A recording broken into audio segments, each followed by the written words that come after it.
Thank you My for pleasure. joining us today. Before we get started, Dr. Dillard, can you give us some background information on DC measures? And for those who are listening on Black Talk Radio Network and those who are listening through Blab, I'm going to go ahead and post the link to their website, but it is dcmeasures.com. Doctor, if you would, inform us a little bit about your company. Okay, thank you very much for this opportunity. So Digital Countermeasures Incorporated is an information technology, information security company.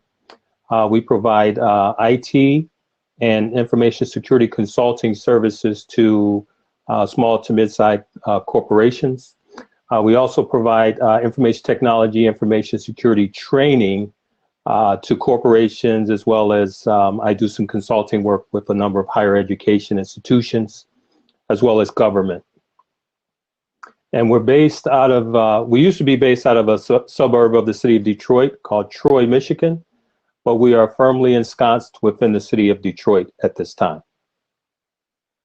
Right, and I actually have family and a lot of our listeners and some of the people I network with also live in Detroit. I wasn't born there, but I did spend some of my early formative years in Detroit. Again, still have family up there. And before we get started with the interview, I noticed, you had sent me some information. Y'all have an event that's happening tomorrow, if I'm not mistaken, in the city of Detroit. So can you tell people a little bit about that event before we get into the meat of the interview? Absolutely. So this event is occurring tomorrow. It's not really associated with my company, Digital Countermeasures. A number of years ago, myself and a fellow colleague, we came together collaborating to create a program. It's called Meet the Scientist. And one of the initiatives that we hopefully will talk about before the interview is over is something that Digital Countermeasures is presently doing to bring more African-American boys and girls into IT.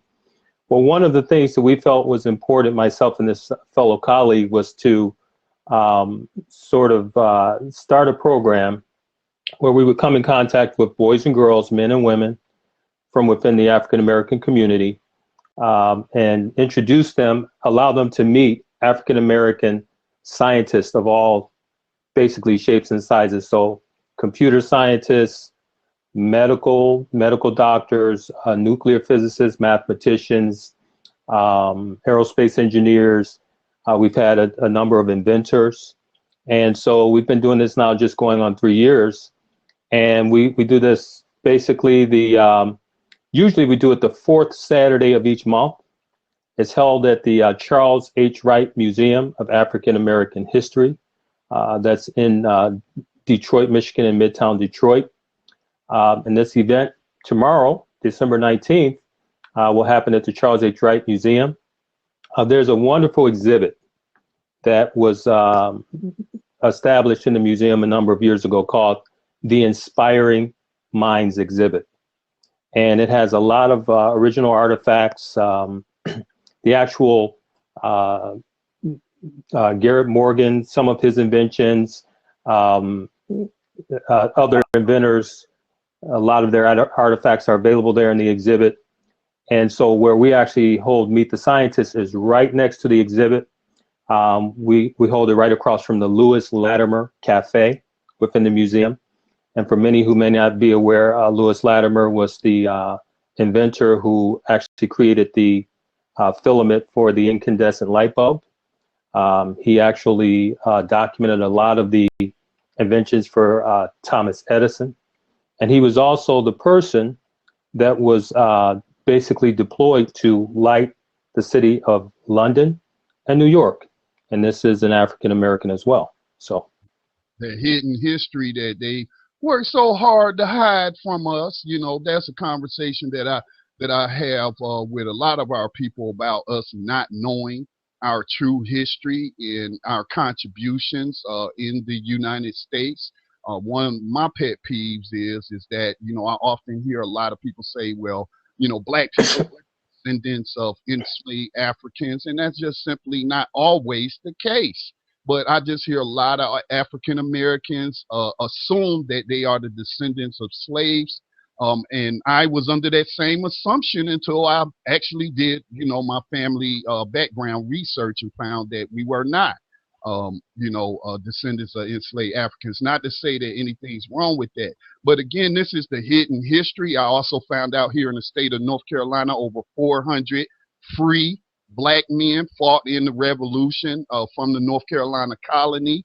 There was a large population of them here in North Carolina. And to go along with what you were talking about, these black inventors and whatnot, we feel like it hurts the self-esteem of black school children when this history is not taught to them, and all they're taught is that, Africans came here from Africa via the transatlantic slave trade. And that's pretty much all I got in high school. Maybe some other people went to some different schools and they got more in depth into it, but we feel like that's a major problem that hurts the self-esteem of black children. And I'm happy to hear, not only the location of where this event is going to take place is going to inform them of some of that history, but also to have people like yourself, that are in these technology and science fields to see that, there's other career paths for you out there other than, playing sports or some of the other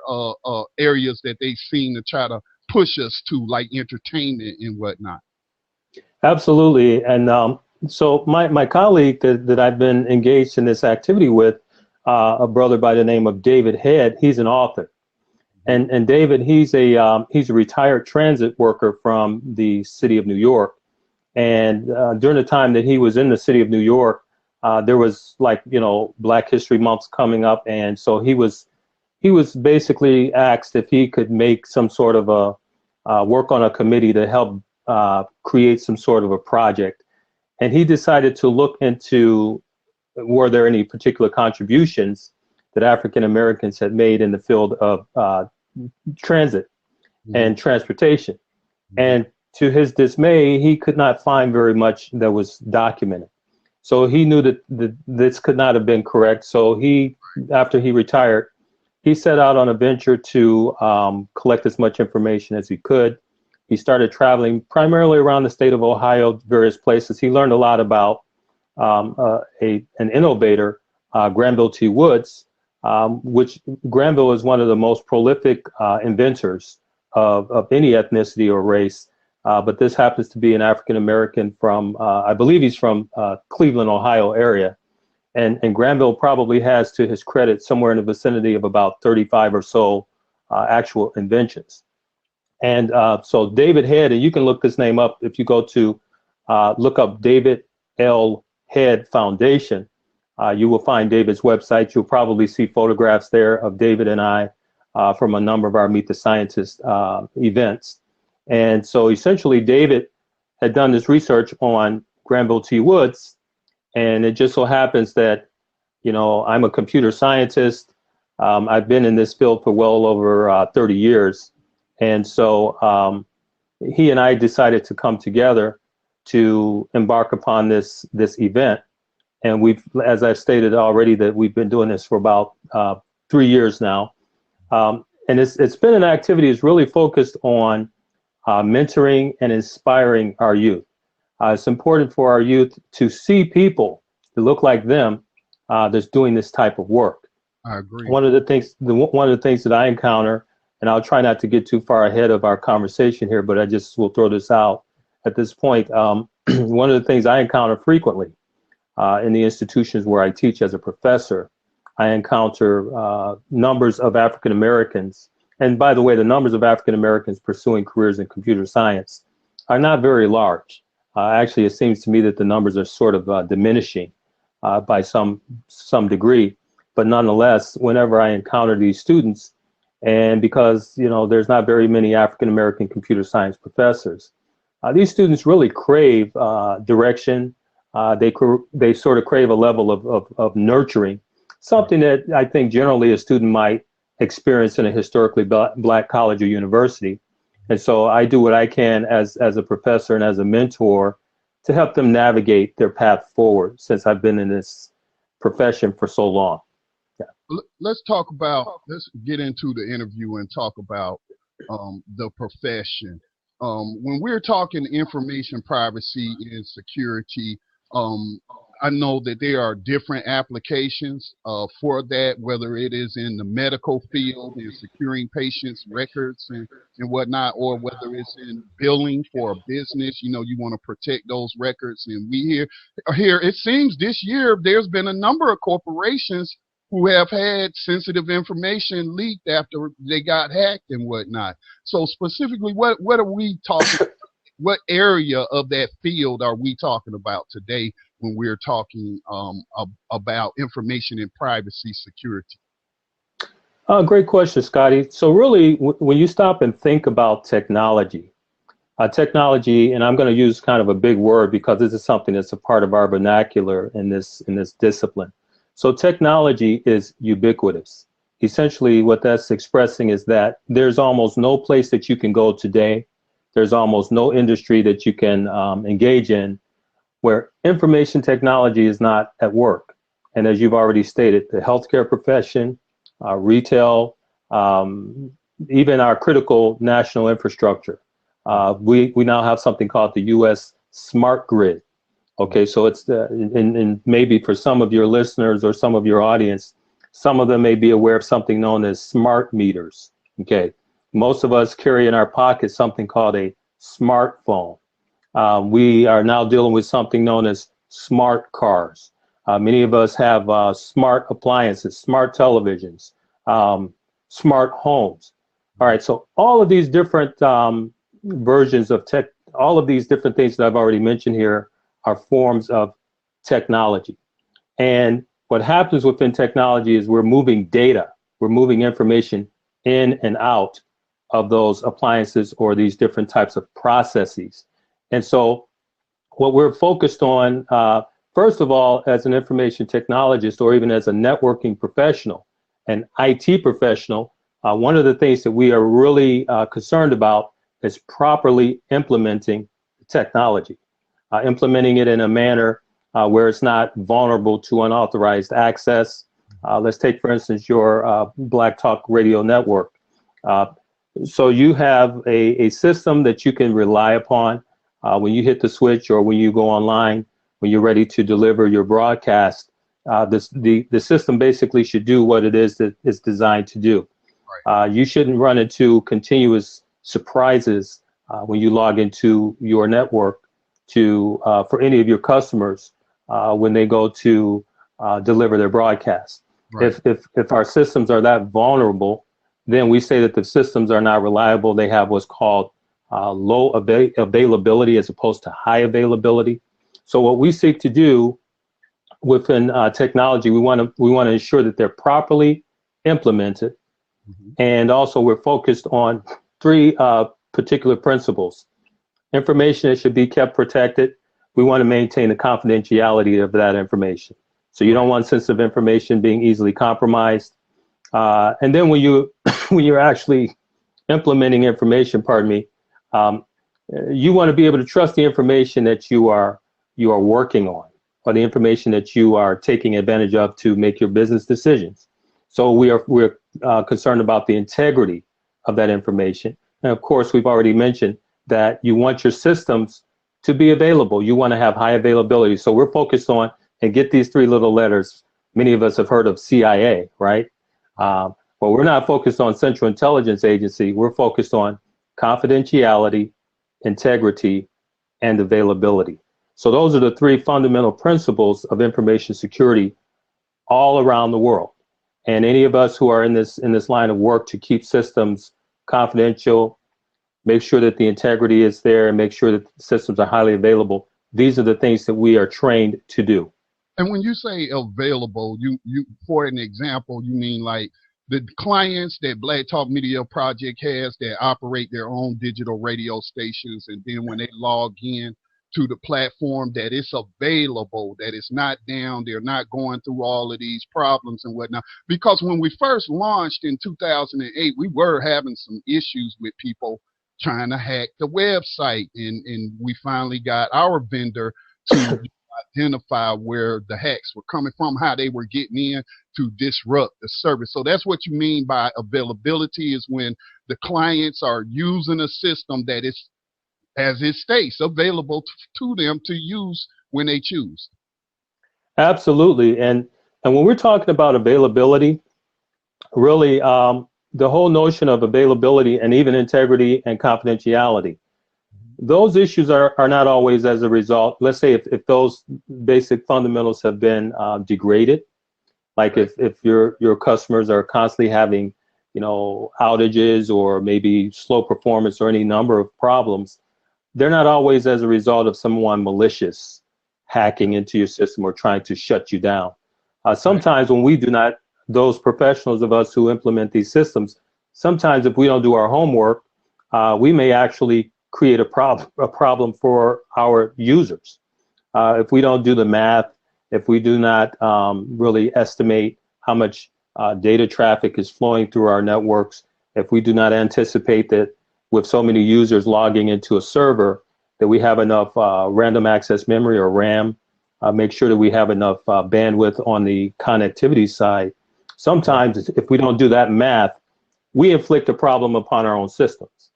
And so that's why it's so vital for those of us who do this type of work to really understand the components involved, understand how to properly implement. But an availability problem is the same whether it's self-inflicted or someone from outside of your operation shutting you down, you're down, right? So the net result still is the same.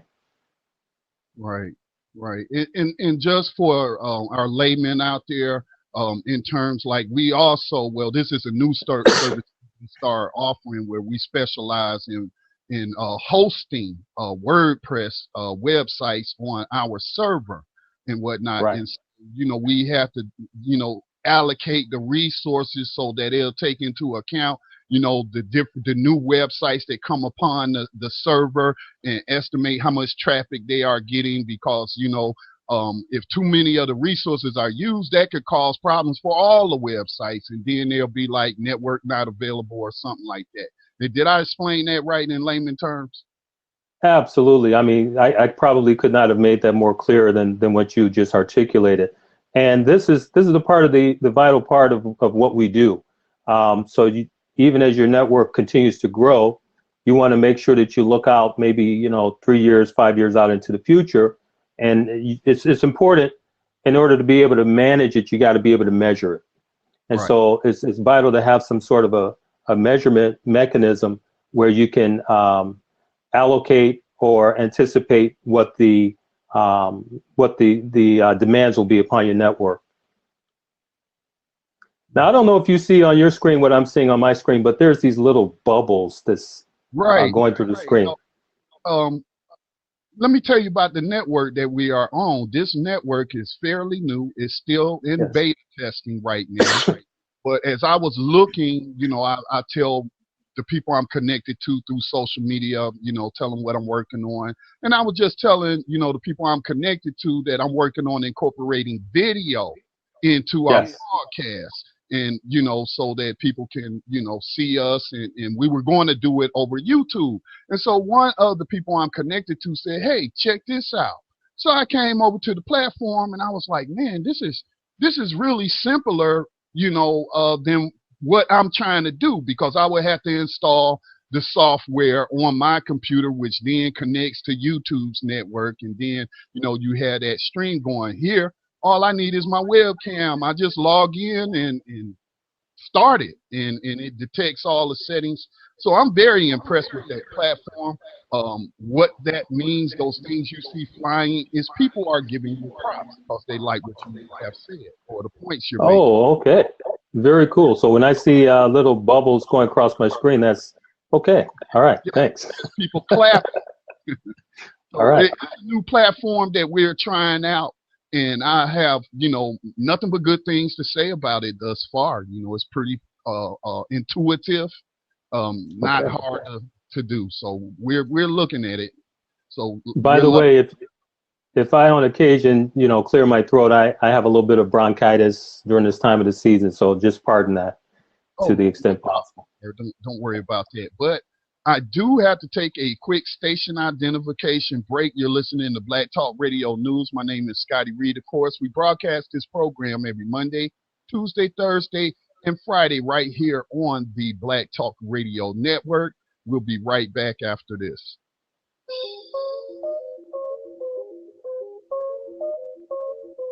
This is Brother Elliot, host of Time for an Awakening, and you're listening to Black Talk Radio Network, new media for the new millennium.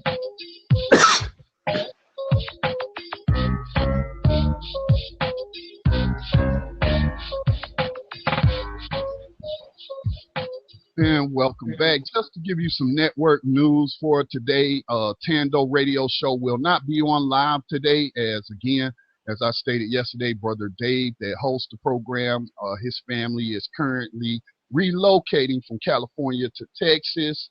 I believe they have arrived in Texas safely, but of course they got to get settled into the house. So no Tando Radio Show today.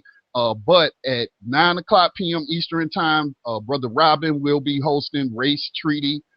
That's Race Treaty Radio. And then that will be followed up at 10 o'clock p.m. Eastern Time with another broadcast of the Lotus Place. So that's some of the network news we've gotten out of the way today. We are joined by Dr. Terrence Dillard of DC Measures. You can visit the website at dcmeasures.com. And we are in a discussion about information privacy and security of the whole IT field. One of the things that you said earlier, Doctor, you mentioned that you're starting to see a decline in African American student participation, or even enrolling this field. What do you attribute that to? If you can put your finger on anything at all. Well, what studies have shown, and there's been a fair amount of research inquiring into this phenomenon lately, with all of the focus on quote unquote STEM. One of the things that have been sort of noted is the fact that for African American students, most notably African American males, we really, in our communities, we do not encounter people who are doing this type of work. Now, one of the things I like to share when I'm trying to make this case to, let's say, other interested parties, maybe to other institutions, I think about when I was a child. I actually have been in technology since I was about 13 years of age. I started out around 12, just kind of, I was taking things apart in my parents' home, but they saw that as me tearing things apart. And I was just trying to figure out how things worked. But my dad, I think he kind of recognized that there was something inquiring in my spirit where I wanted to know. And so he basically went out and he took me to a local business, Black-owned business. This was back in the 70s, by the way. He took me to a local television repair shop called TV Rebuilders. And he convinced the owner of that shop to allow me to come into that business, and basically as an intern. And so I started out sweeping floors, taking out the trash, things of that nature, picking up coffee. And then eventually some of the technicians would allow me to sit next to them, and they would show me how to test out a vacuum tube. Now, for some of your listeners, they probably don't know what vacuum tubes are, but It's the precursor to a lot of the digital electronics that we presently enjoy. But I learned how to test out vacuum tubes. Eventually, I learned how to repair televisions. And by the time I was 15, I had my own television repair shop in the basement of my parents' home. And so folks from my church, my neighborhood, family, they would bring their broken televisions to my folks' home, and I would repair them. And I've been, I was making money at the age of basically of 15, and made a little bit of money as an intern, but at that age, I wasn't interested in money. I was just interested in learning. And then through my entire high school career, I studied electronics. Back then we had industrial education, where I was basically immersed in this information and these ways of doing things. And then I think by the time I was about 16 and a half or so, I was hired by General Motors engineering staff to work in their electronics lab as a intern. And that was during my 11th grade of high school. And then by the time I was a senior, I was the service technician for a company called Olson's Electronics. So literally, I've been doing this work But today, with the state of public education, it's a pretty dicey circumstance for a lot of our youth today. And so what a lot of African American boys and girls typically see, they may see a teacher, they see lots of ministers, they may see athletes, and they may see some hustlers, or they see people who are unemployed. And nothing against any of those other disciplines or professions, but the skills and careers of the future are technology based. And we can see that technology proliferates into basically everything that we do today. You almost can't do anything today without touching some sort of technology. So Right. lots of students, let's just say that many students don't have a real notion of what this profession is. They're usually shocked when they find out how much money we make. I can say for myself, in my entire life, I've never been unemployed. And I have a set of skills that even when the market's down, I can always reinvent myself. So this is something where I have found as I've mentored youth, they've expressed an interest. And one of the things that for folks who will learn about our campaign that we are undergoing right now, there's actually a video out there that of a number of my mentees, folks who I've mentored, who are now computer scientists. And they are, firmly in the profession. They're making very good money. They have some job security, and it's moving forward for them. So I think a lot of it has to do with providing guidance, nurturing, and mentoring. Well, you also, I think, curriculum, and you touched upon that, that in your school, that's where you first took, your technology-based class. Right. The only thing I remember, and I'm gonna take it back to high school, and that was here in North Carolina. I think Yes. the only thing we had similar to that was auto mechanics, which I took auto mechanics, and I can work on cars and whatnot. That's as a teenager, grew up, all of us working on our little hand-me-down cars or cars that we had bought for a couple of $100s and whatnot, but we didn't have any of the technology type classes back then, and I was in high school during the 80s, during the 1980s. Another thing that's sad that's happening right there in your city, in the city of Detroit, at Cass Tech. You've heard of Cass Tech, I'm sure. I'm very familiar with Cass Tech. My daughter attends there. Right, and I got a number of cousins who graduated from Cass Tech back in the 70s and the 80s and whatnot. But one of my associates that lives there and works there in Detroit, Arlie Gordon, if you're tuned in, shout out to you, brother. But he had sent me a story, and he was telling me that if I'm not mistaken, I think it was Cass Tech, or it might be tied to the entire Wayne County School District. But they have a multi-million-dollar television studio that has not been used in years, and it's just there. And the students aren't allowed to take advantage of that, and that would point them into communications fields, whether that's in front of the mic or behind the mic, in front of the camera, behind the camera. And I just thought that's just a waste. And then I see this lack of curriculum in the technology field all across the country. How do we rectify that? Do our school as a community in terms of educating our children? It seems like that we are giving them the short end of the stick compared to other children in other nations. I would completely agree with your take on that, Scotty. To back up just a little bit, when I think about when I came into high school, and I actually started attending high school, I think around 76, 77. And what's kind of interesting was this was right about the time. So if you think about Brown versus the Board of Education, there were a number of schools that really did not fully implement, the whole policy of breaking down this whole notion of separate but equal. And actually it was inherently unequal, as history have proven. But nonetheless, when the city of Detroit decided to try to comply with that Supreme Court ruling, they started busing. And the high school that I attended, literally there were high schools right in my community, but I had to actually get on a city bus and take a bus all the way across town into another community, which was at the time predominantly white. Over time, more African Americans started to populate this school.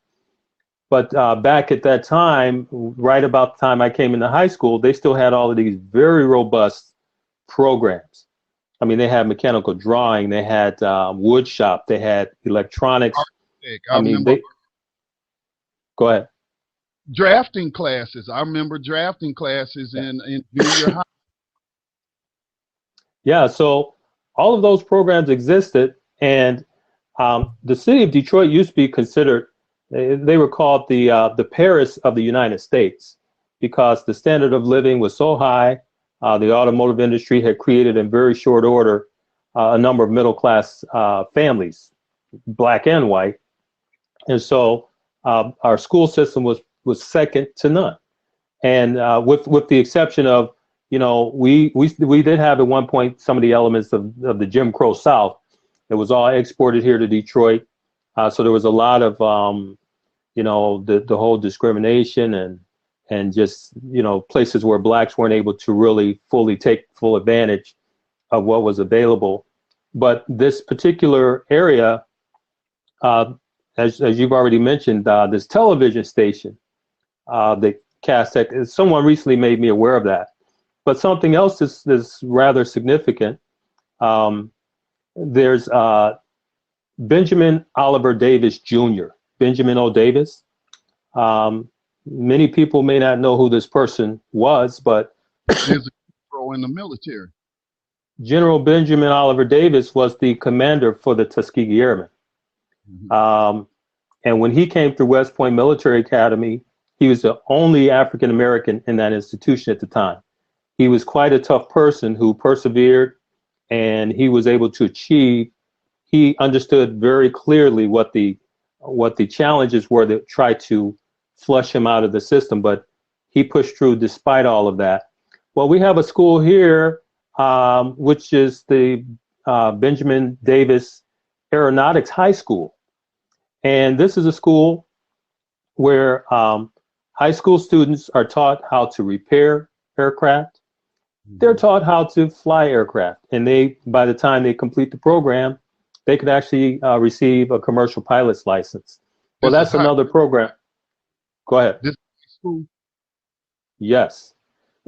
And Benjamin O. Davis, even to this day, right now, they're struggling to even stay alive because the circumstance in Detroit public schools today is so toxic and so basically degraded that there are parents and groups who are rallying to keep that school open.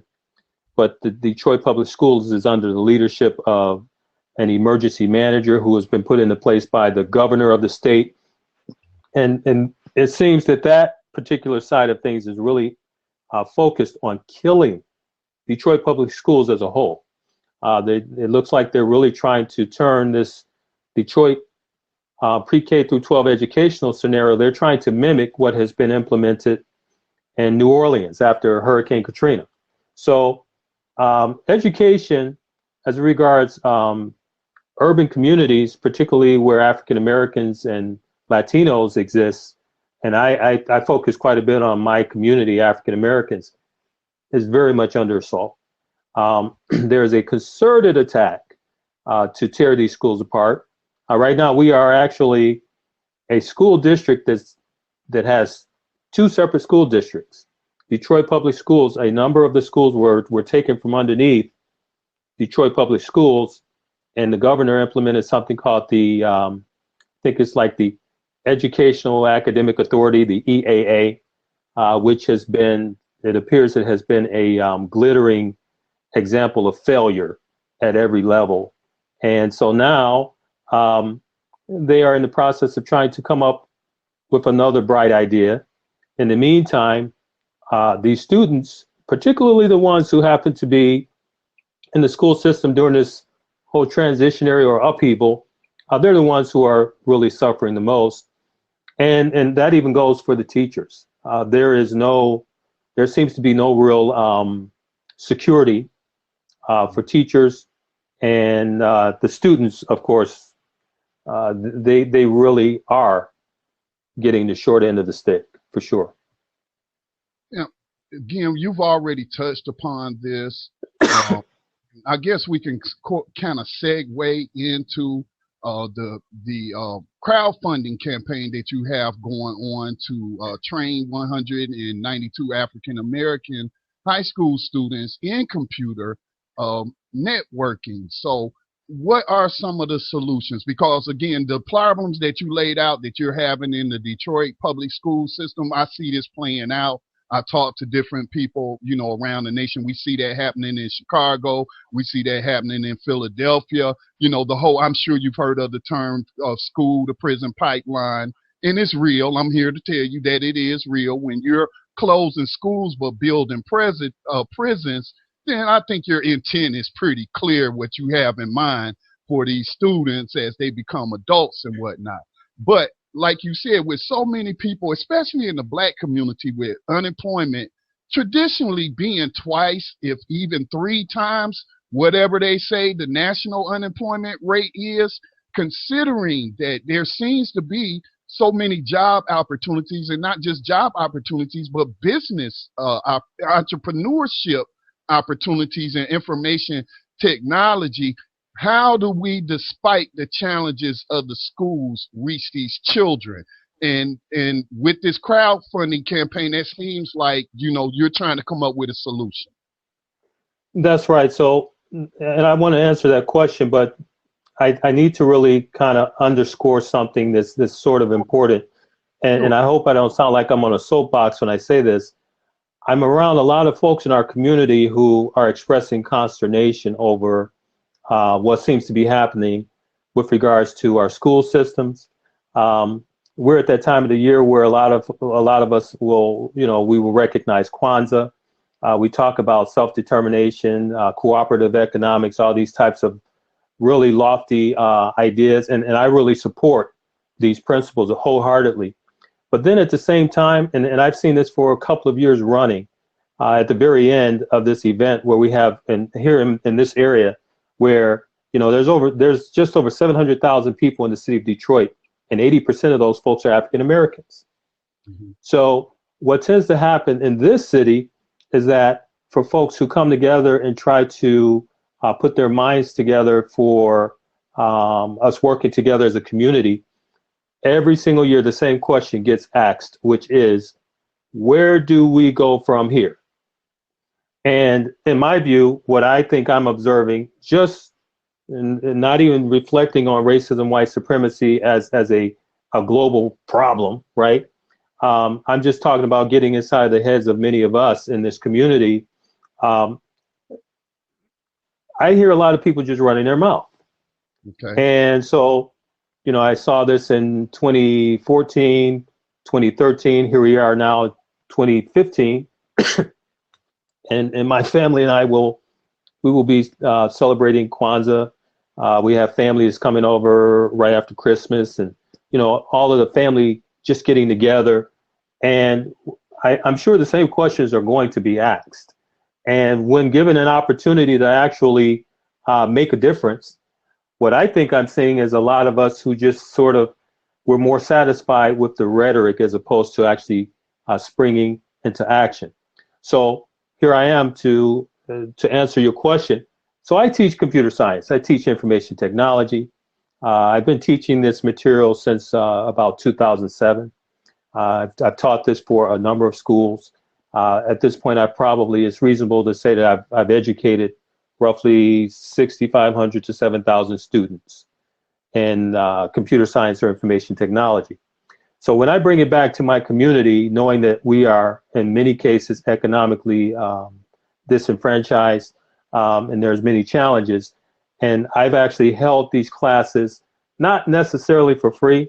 I've been told by many people that if you try to give something out for free, people won't think that there's any value, so they won't support it on that side of the ledger. But then if you try to get people to put their money where their mouth is, they don't support it on that side of the ledger. So what we're stuck with oftentimes is just waiting for somebody else to come and rescue us, right? And so the position that we've taken within digital countermeasures, and that's what DC Measure stands for, is digital countermeasures. The position we've taken is we've got to do something different. So instead of delivering this course at the college level, which we still do, I've decided to bring it down to the high school level to educate 10th, 11th, and 12th graders in information technology. Basically, Network Plus is what we call it. It's an internationally recognized IT certification. And for an adult, excuse me, who achieves this certification, they have the ability to earn between starting at $40,000 and going as high as roughly $62,000 to $63,000. A follow-on course to that one is called Security Plus, and the salary range there starts at about $36,000 and goes as high as $92,000. Now, for many folks in our community, where we just barely are able to get a person out of high school with the ability to read and write, add and subtract, that's a huge problem. And then one of the barriers of entry is the cost of education. So what we're endeavoring to do is we're looking to shrink this down. And we're reaching out to, we'll take money from anyone, from any ethnicity, anywhere on the globe. That's not a problem. Money's green. However, we're trying to appeal to our community to not do as much talking and let's engage in some action to make a difference. And this model, we believe, is something that can be replicated around the country.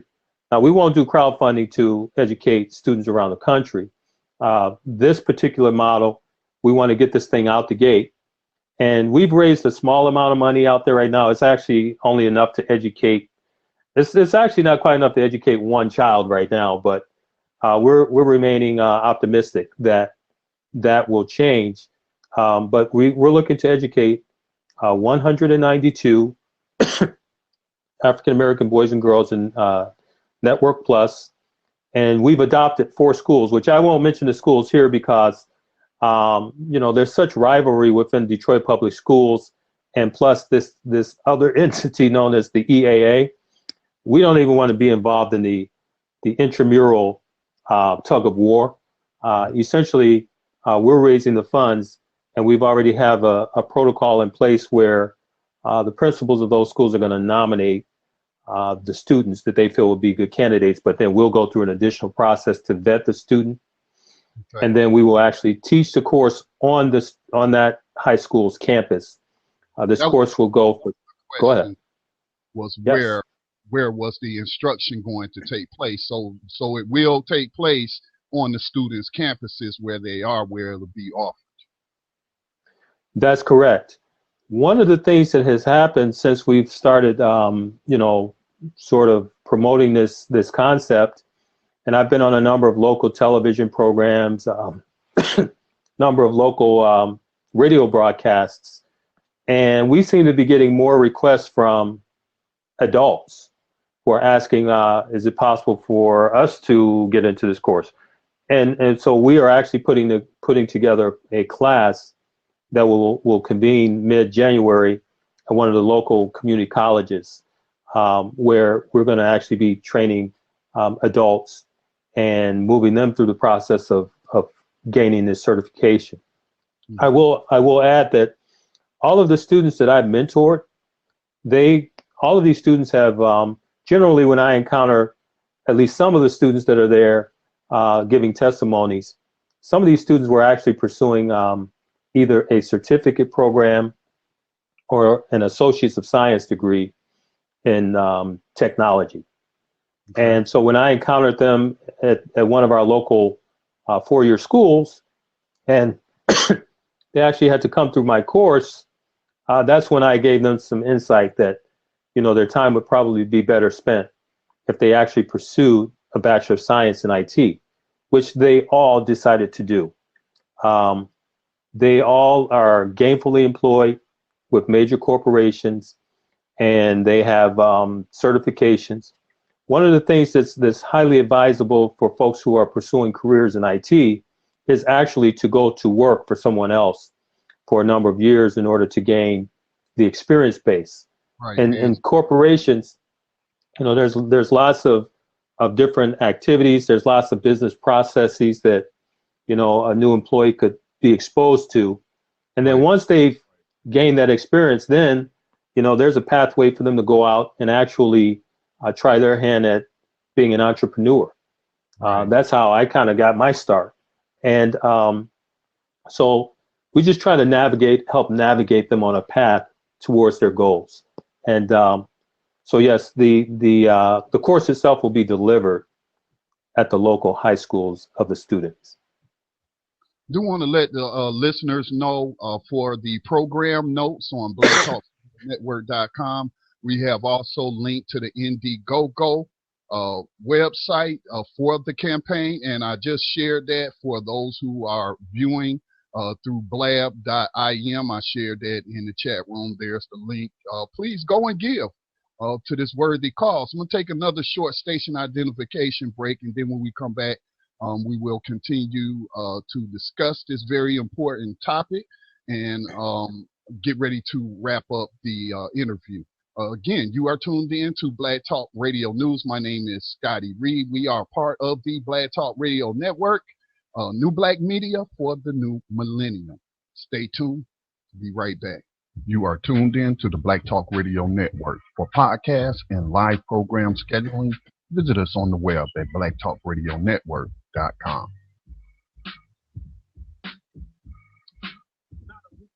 And welcome back. Again, our guest today is Dr. Dillard of DCmeasures.com. Go check out the website, DCmeasures.com. I'm sure if you need some IT consulting that he can provide it for you. Ain't that right, Doctor? Absolutely. Let's, again, I want to talk again about this crowdfunding. I had done an interview, and I talked to him through email on a regular basis. But there's a gentleman by the name of Martin Adams. So yeah, we had talked to him about crowdfunding. He runs the website Grassroots. Well, let me make sure I give that out correctly. I have so much information. Culturalgrassroots.com. That's the name of the website. And what he's building is a crowdfunding portal for black business. And he's looking for right now, he's in the pre-launch stage. He's looking for 50,000 emails of people who potentially might want to become investors and not donors, but investors into these projects that come up. But we talked to him last week, and he has some very exciting news to report from the Security and Exchange arm of the government, the SEC, the Security and Exchange Commission is the name of the organization that regulates it. And now they have changed the crowdfunding rules. This was done, I believe, on October the 30th, if I remember correctly. To where they will start regulating crowdfunding to the point to where you actually are an investor instead of a donor. The way he explained it, whereas before you might gotten a T-shirt or a thank you card or a letter. And, of course, people should give to things that they want to see, take fruition. And, it's not to take anything away from people being donors and whatnot. But he was talking about possibilities that if you have a good business idea, good proposal, good invention ideals, now, we're not asking you for money. We're asking you to be investors. And so I'm just seeing that as a tool, a new tool, perhaps that we can use in the black community to fund some of these things where these people are not just donating money, but they are actually investing in these projects. What are your thoughts on that? Is that something you could see possibly being helpful in the information technology field down the road? Well, it sounds rather interesting. I think that when it comes to actually investing, and this, this is something that I believe that the Security and Exchange Commission could speak better to. But when we're talking about a publicly traded firm, which is essentially what we're dealing with when companies are listed on the U.S. Stock Exchange or the NASDAQ or, any of the other companies that are shown there with the ticker tape. These companies actually have to abide by certain governmental regulations. Oftentimes it's an issue of, let's say, something known as the Gramm-Leach-Bliley Act or Sarbanes-Oxley. So I think that there may be some dynamics that may be slightly different. Most companies that are being traded on Wall Street, they have to do something called an initial public offering. I would be curious to know the details of how a company that's essentially trying to leverage the collective of a crowd to fund an idea so they can get it out there into, operationalize their plan or their project. It's just a quick way of, like, if one goes to the bank and borrows money, right, or they find an angel investor or joint venture capitalist firm to invest in their idea. I would be curious to know the details of how the SEC would get in the game of crowdfunding. Sounds to me a little bit like another way that the government tries to slip themselves into innovative ideas so they can get a little bit of revenue out of it. That's what it sounds like to me. Right. And the details, again, the ruling was made in October, on October the 30th. And I really haven't, outside of Mr. Adams, heard anyone else really talking about it. So definitely we're going to be doing some follow-ups with him to get those details. Like, for example, maybe I just want to start LLC or something like that. I don't want to be a publicly traded. Would those potential people online still be able to become investors? So there's a lot of, you raised some very good questions and points, and I will definitely try to find answers to that, because it speaks to what you were speaking to earlier. We just had the Justice or Else rally, and people are talking about boycotting Christmas and Thanksgiving and don't spend your money. They go back to, the civil rights era. Dr. King, talked a lot about boycotting and whatnot. But it seems like, if we really want to empower ourselves, then we need to practice collective economics. If we really want to address the unemployment issue in the Black community, which historically has been double or triple that of the average, then it seems like if everything is above board, so to speak, with this new rule by the SEC, then this seems like this is a vehicle that perhaps we could use to get involved in those things. So like you mentioned, you said, a lot of times people around this time, Kwanzaa or whatnot, we do a lot of talking, but when it comes time to, put some action behind those words, then a lot of us are missing in action. All right, so maybe this person doesn't want to be involved in the the laying the groundwork and the foundations and building whatever it is we're building, but maybe they'll throw $10, $20, $25 in the pot and become an investor that way. So, I mean, what are your thoughts on that? Just the potential. I understand we got to know the details, but, what do you see that as a potential? Because I was thinking also, you mentioned the banks. We know that it typically, historically, in the Black community about redlining. We know about, Blacks being given loans with paying a higher percentage rate back than other people who may have the same credit score or whatnot. So to me, this is also a way to get around discrimination in the banks or that, the capital crowd. Yeah, I go along with what you're saying there, and I would completely agree. I'm actually very much for innovation in whatever ways that we can leverage it. I do feel that within the Web 2.0 world, it actually provides us some opportunities and avenues by which we can do some things differently. Maybe crowdfunding, could actually demonstrate itself to be a real game changer for lots of people. But this is my first foray into this arena, and I have yet to see what it's going to do. But what we're really focused on is the benefit of getting, lots of people interested in this idea. So I'm trying to think of the name of the crowdfunding organization that you mentioned earlier from the one brother that you spoke with. I think that's a yeah, I think that's a fascinating idea. The Securities and Exchange Commission is really what their real function is, to be frankly honest. They're government regulators. Right. And what they're supposed to do is regulate the financial markets. And so, once again, it really will come down to what the details are. The one thing I will share is this.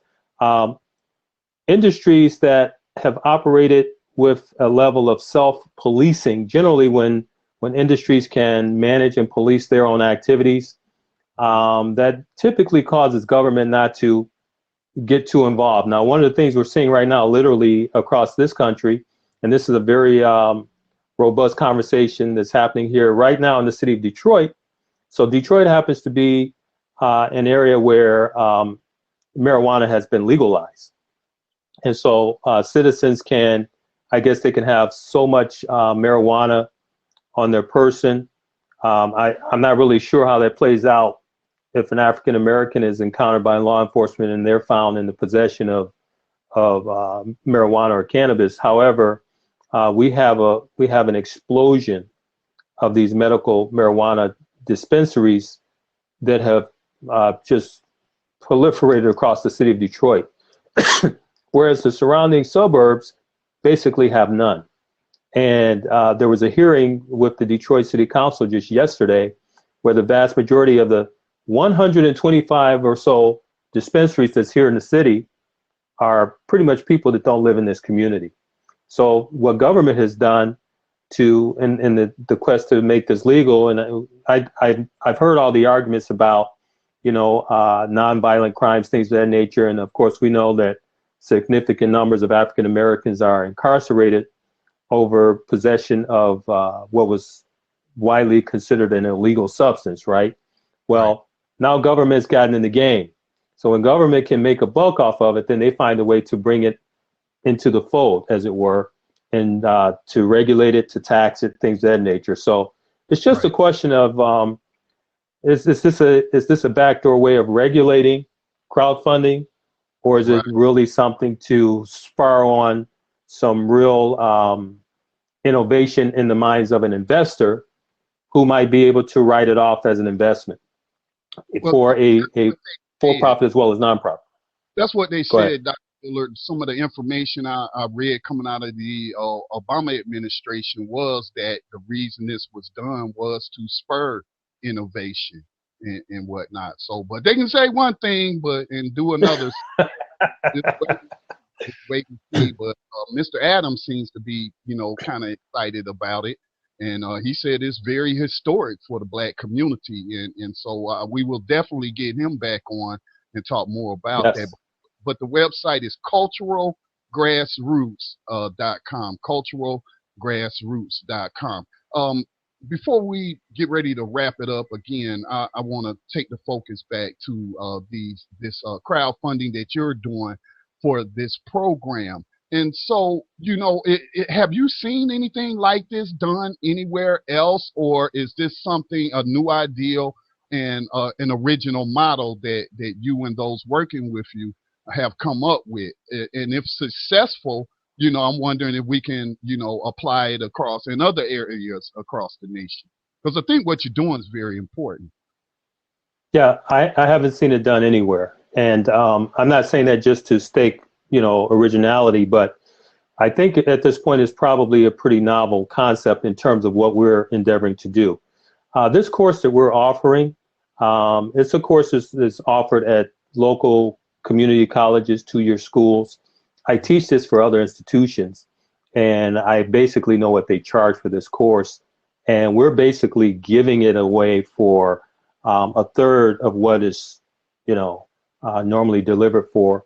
But in reality, these students are going to get far more, because this course is generally delivered in 16 weeks at a local community college.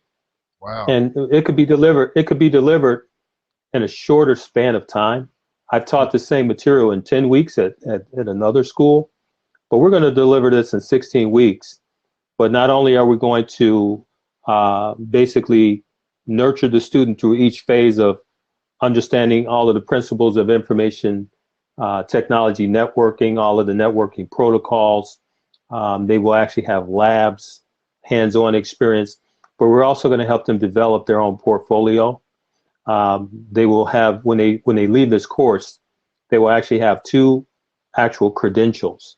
And then once we have developed these students to the point where they're certified, then we will start to market them to local firms. And it's in Wow. our interest to see these students be successful. Got a Pardon? You have a job placement component to it. We do, but we haven't articulated that as strongly as will be articulated in the future. What we want to do right now is we really need to generate people, get them in the pipeline, as it were. There's an article that that we actually show on the site where Silicon Valley claims that they're looking for African Americans. And I will say this, Reverend Jesse Jackson and the Rainbow Push Coalition, they've actually been strong-arming Silicon Valley, most notably Intel. They've been there doing some pretty aggressive work to get Silicon Valley to open up a little bit and allow more African Americans into some of these prestigious opportunities. Politically, Google is a company that, for all of its folks that it has employed, the numbers of African Americans who are there are just so minuscule that we almost do not register on the radar screen. So these companies are now saying publicly, we are seeking African Americans to come work for us. But here's the dirty little secret. We're not being produced from the institutions. Our kids are coming out of high school oftentimes not knowing how to read.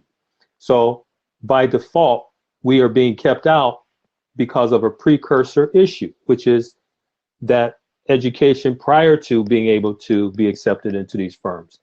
Now, keep in mind, for African Americans who actually have this education, they're working in these firms, okay? They're being hired into these opportunities. They can seize upon internships. And I reflect back once again to my experience as a high school student working at the General Motors Tech Center in engineering staff doing electronics.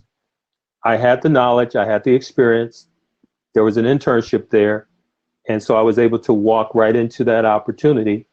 And it's an indelible part of who I am today as an engineer. So this is something that we wish to sort of expose our youth to.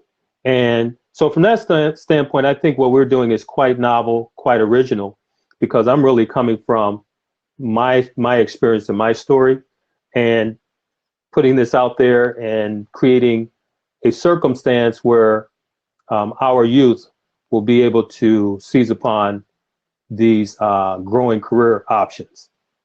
For those who are listening now or may listen to the podcast or the video cast later, what would it take for them to, let's say, sponsor one child? You're looking to put, 192 African American boys and girls through this. What would it cost for me to sponsor one child? One child in this course is $595. $595. Okay. Correct. All right. And we're actually experiencing one person that comes to mind right now is a mother. I've shared this information with her, but all of her children are adults. But she has apparently she has one son who's an adult, and his career options are almost non-existent. Mm-hmm. And he's not a high schooler, but several of her other kids have come together and they say, we're going to gift this to him as a Christmas present. Mm. And so I thought, man, I thought that was quite an impressive idea, considering that, if you think about the number of folks who probably are going to be lined up at the Apple store for some new electronic gizmo, or maybe at the Nike store for a new pair of, Air Jordans or something, or any number of other, electronic gadgets that these things have a limited life cycle. Anytime there's a new one that's rolled out, and I can say this totally as a as an engineer and a technologist, you know, you take the Apple iPhone, for instance. The iPhone that we're using today actually existed about 6 or 7 years ago, but they phase how they roll these things out to keep the consumer addicted, and I call it electronic crack. Okay, people are addicted to this technology, and so they always feel the compulsion or feel compelled to stay current. So Yeah, they're always buying the latest and greatest. right. Yeah. Right. Well, But this is something that will last a student, you know, well into the future. right, right. Well, I hope the listeners, last month in month of November, we had over 84,000 unique listeners. And so I hope each and every last one of them will at least contribute $1, $2, $3, $5, and help you reach the crowdfunding goal, because I think what you're doing is great. I think it's much needed. And quite frankly, I think it needs to be duplicated all over this country in urban areas, because for the reasons we spoke of earlier, because of these students not being served properly by the so-called education system. Did you have anything that you would like to leave with the listeners and the viewers in closing, Dr. Dillard? It's been a pleasure speaking with you today. Well, thank you, Scotty. I just want to thank you and the listeners for this opportunity to share details about our campaign. Maybe in the future, we can strike up another conversation around privacy and security. That this happens to be a topic that is in very high demand. The average consumer has no notion of what's on the backside of this technology that they're using, and how these devices are actually they're designed a certain way to produce a certain outcome. And so, you know, in the future, maybe we'll have that opportunity to broach that topic. Well, let's get you on, let's say after the new year, and we will do a segment focused on specifically nothing but that. That sounds fantastic. All right, we'll be in touch. You have a great day, and enjoy your family over the holiday season, Dr. Dillard. Thank you very much, Scotty, and you do the same. All right.